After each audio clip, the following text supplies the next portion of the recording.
And as South Africa prepares to hear the budget news, trade union Nehawu is planning mass action in 5 of the country's provinces to protest against austerity measures. Nehawu is concerned that Gordhan will increase austerity measures over and above those he has already imposed in previous budget speeches, and is calling for the freeze on vacant posts in the public sector to be lifted immediately. Mzwandile Makwayiba is the president of the trade union Nehawu, and he joins us now live from our Cape Town studios. Thank you very much for joining us, Mzwandile. Now, Nehawu is demanding in its grievances a higher minimum wage. How much are you looking at, and what are your expectations after handing over your memorandum? Our intention is not very much about minimum wage. Of course, we do want wages because that's what we're working for on a daily basis. But we are very concerned about the erosion of public service and non-filling of posts and what we call self-imposed austerity that the minister seems to be going in crusade of it. There are certain things that in life that you cannot stay without, those are things that you can sacrifice. In this case, you can't sacrifice health, you can't sacrifice social services to the public.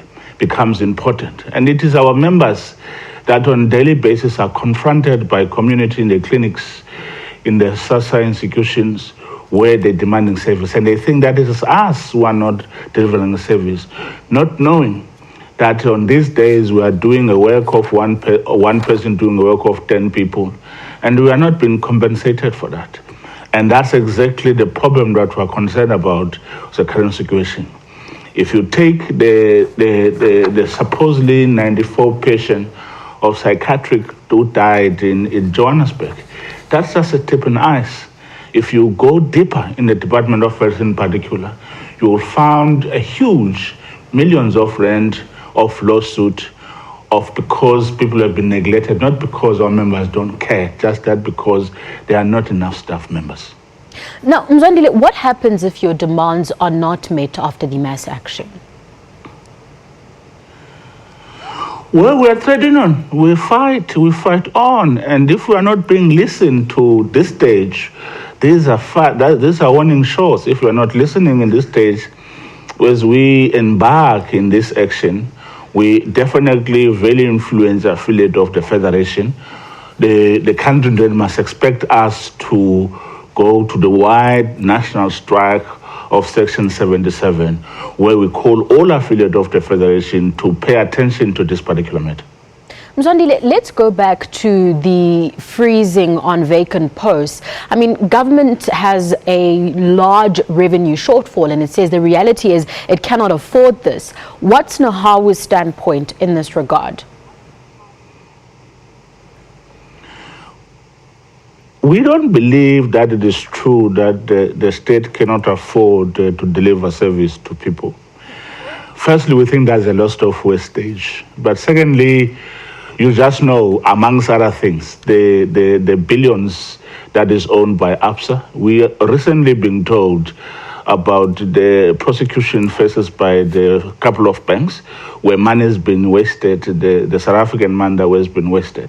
So we just think that people do not necessarily prioritize the important things that must be done and what must not be done. And we don't believe a time, and we don't buy that argument that there is no enough money to employ more people and deliver quality service.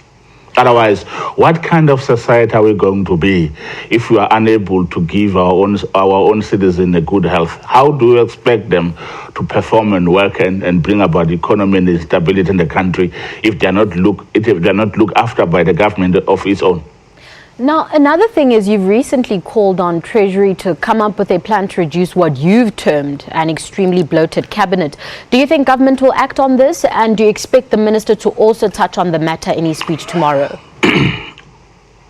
No, we're not asking, we're telling. And when things are not being done, we have means enforcing, firstly, the level of negotiation, secondly, applying the pressure on street and go out and mobilize community so that at the end of the day, we are listened to. We're not asking, we are telling because we work in this institution. We know what needs to be done, we know what needs to be done.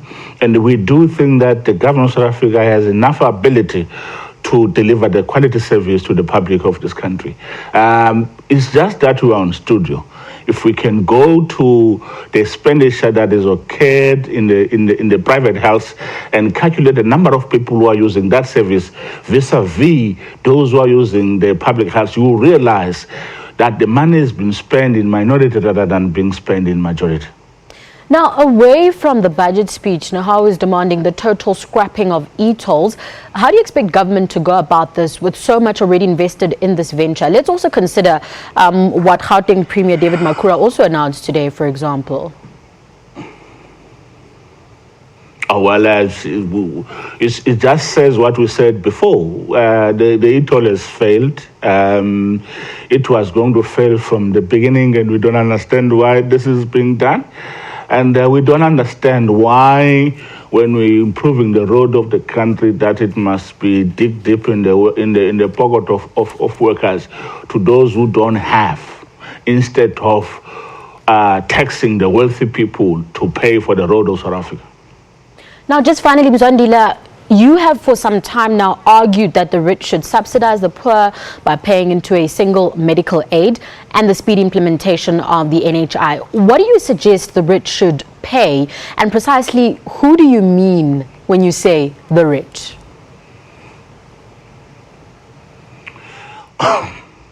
Well, we're on stage, we're in the studio now. I'm not sure whether we can go to that workshop. But the reality is that we need a health system in this country that must be able to look after a majority. And we think that national health insurance is only a solution. We all know that this system has worked in many countries, amongst countries in England, in New Zealand, and few of others. So therefore, we think that there are many ways in which this can be done. There are many taxes that can be innovatively been looked into. We mean the national health insurance.